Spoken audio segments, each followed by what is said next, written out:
It is Saturday, March 8th, and we are technically in due date territory for some of my sheep. Thus far, I have not seen any signs that they would be pending labor today, but today would be their earliest due date from when I put the rams in. In the past, many of my females have been right on the due date. Very rarely do we have any that go early, but I'm looking at the ones that I saw were marked first, and I think that there's others that may be closer. Lily, for example, she is as wide as she is tall, always carries triplets, and she's also bagged up.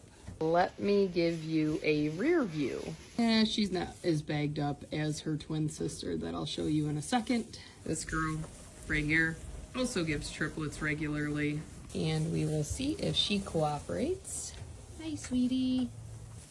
She's got a little waddle going on, but you can see the udder is pretty well bagged up. Of course, this week is countdown week for my FFA speaking teams. So Substates is on Saturday, a week from today, and they are going to try to jam in as many practices as they can this week, which I don't blame them. It's just everything happens at once. At some point tomorrow, I'm going to have to reaffix the Blink cameras to the walls in this barn so that while I'm at school, I at least can kind of have an idea of what's going on in this barn. We kind of live in the middle of nowhere with very poor cell service.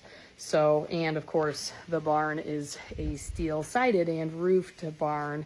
So it's very challenging to get Wi-Fi in here. So it's kind of like an act of God to get any cameras working in here, but we were able to get some working right after Christmas. Daffy is another one that's a little chunky, and she's got a pretty decent bag on her too. We are a little overpopulated in this barn. I am thankful that it appears that not all of them are going to lamb at the same time. So that kind of is a godsend, because being in New York, we have had up and down temperatures like crazy, and right now it's in the 30s, like mid 30s, and over the last week we've had anywhere from 15 degrees up to 50 degrees.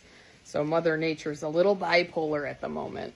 But at least once the temperatures level out a little bit, we can probably move some of the moms and their babies out to the hayfield and try to free up some space in this barn. Depending on what these temperatures do, pastures may be scarce, and I bumped up lambing to help meet the needs of the solar farm so that the lambs would be well established. We'll see how this year goes. I may go a little bit later next year. This also happened to be the hardest winter that we've had in probably 5 years.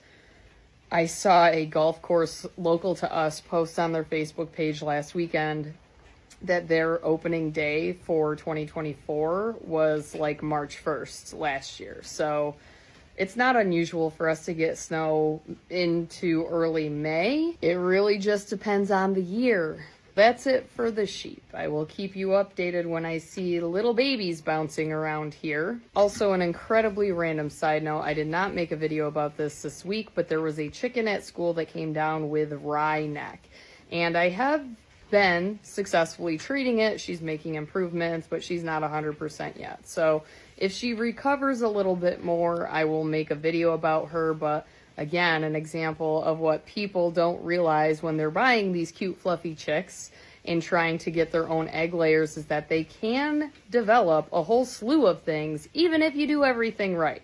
Because the chickens at school are much better cared for and observed on a regular basis than chickens in a coop at home. Along with pasty butt, that's another thing I've had to deal with today out of the chicks that I've hatched within the last week or so. That's all that's really going on over here. Tomorrow's my birthday. We're going out for dinner tonight, and I am officially closer to 40 than I am to 35. So, yep. Hope you all have a good day, and I'll keep you posted on cute little babies.